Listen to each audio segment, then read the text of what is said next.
అమ్మను మించి దైవమున్నదా, ఆత్మను మించి అర్థమున్నదా, అమ్మను మించి దైవమున్నదా, ఆత్మను మించి అర్థమున్నదా, జగమే పలికే శాశ్వత సత్యమిదే, అందరినీ కనే శక్తి అమ్మ ఒక్కతే, అవతార పురుషుడైనావో అమ్మకు కొడుకే, అందరినీ కనే శక్తి అమ్మ ఒక్కతే, అవతార పురుషుడైనావో అమ్మకు కొడుకే, అమ్మను మించి దైవమున్నదా, ఆత్మను మించి అర్థమున్నదా, జగమే పలికే శాశ్వత సత్యమిది, అందరినీ కనే శక్తి అమ్మ ఒక్కతే, అవతార పురుషుడైనావో అమ్మకు కొడుకే,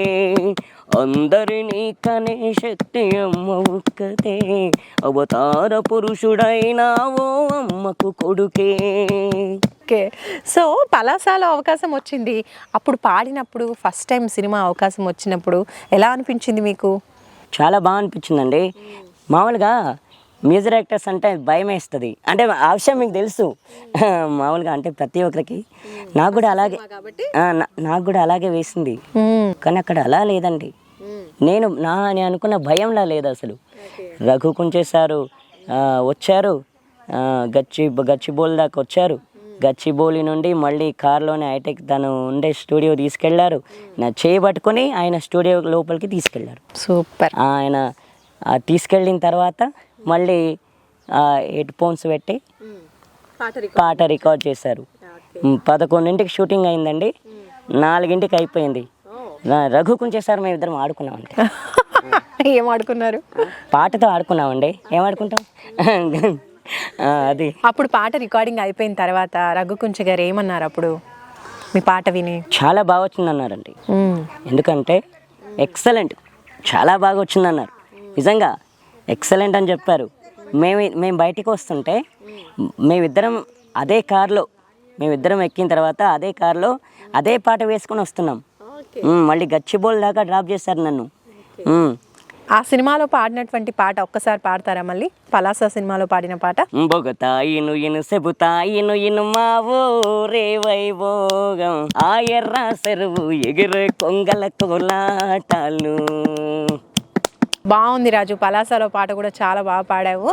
మామూలుగా ఒక్క చేతితో చప్పట్లు మోగం అని అంటారు కదా, కానీ ఈయన చేతి మాత్రం భలే మోగుతుంది, ఒక్కసారి అది చూపించు.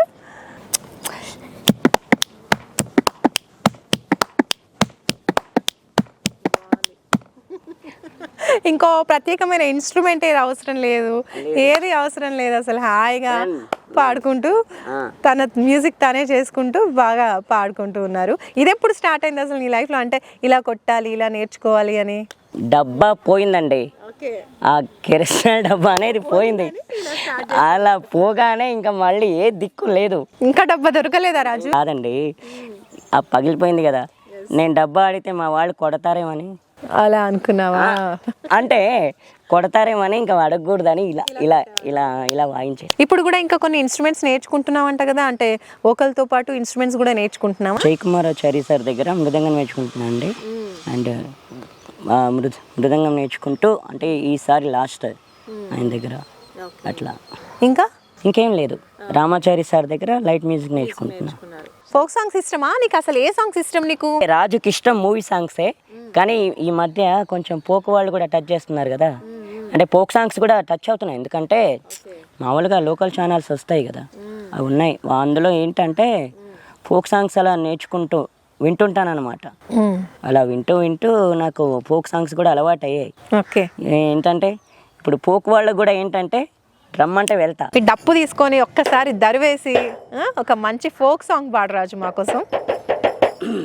కాలా కాలాల కాడానా రాజమణి జేటి కాలాల కాడానా రాజమణి అతి దైవం దురికే జమానా రాజమణి ఆ దైవం తీసుకొని నా రాజమణి అంగాడి నేనే పోతే అంగట్లా కూర్చున్నది అంగాడి నేనే పోతే అంగట్లా కూర్చున్నది మూనా సుందారి తీరేనా రాజమణి సిరజూసి దరిజయ్యవేనా రాజమణి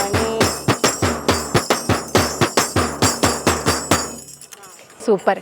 బాగా మంచిగా సినిమా పాటలు, ఫోక్ పాటలు అన్నీ పాడుతున్నావు కదా రాజు, అన్నీ కూడా వినే నేర్చుకుంటూ ఉంటావు కదా నువ్వు. అవునండి. అండ్ నీకేమైనా ఓన్గా ఒక పాట పాడాలి నా లిరిక్స్తో అన్నట్టు ఎప్పుడైనా అనిపించిందా? ఏదన్నా ఆ ప్రయత్నాల్లో ఉన్నావా? లేదండి, అలా ఏం లేదు. మామూలుగా వింటూ పాడాలని అనిపిస్తుంది ఓకే, అంతే తప్ప వేరే ఏం లేదు. నేను అలా ఏం అనుకోలేదు. ముందు అలా ప్రయత్నించు మరి. ఓకే, అలా వచ్చినప్పుడు ఫస్ట్ టైం మీకు చెప్తాను.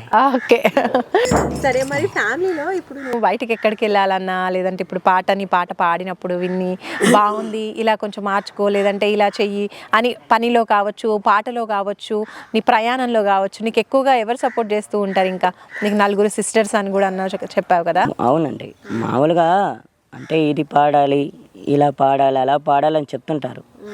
వాళ్ళ సపోర్ట్తోనే నేను ఇక్కడ దాకా వచ్చాను. ఇప్పుడు నేను సింగర్ అయితే వాళ్ళకి హ్యాపీ కదా, నేను డెవలప్ అయితే వాళ్ళకి హ్యాపీ కదా. అవును, కాబట్టి నేను బాగుంటేనే వాళ్ళు బాగుంటారు, నేను టెన్షన్ పడితే వాళ్ళు సఫర్ అవుతారు. కాబట్టి అలా ఇప్పుడు కొంచెం నాతో పాటు వాళ్ళు కూడా హ్యాపీగా ఉంది. మీకు ఇంకో విషయం తెలుసా, ఎప్పుడైతే నేను ఫుడ్ తినను, నేను ఇప్పుడు కొంచెం అప్పుడప్పుడు తింటున్నానంటే దానికి కారణం ఇదే, నాతో పాటు అండ్ వాళ్ళు.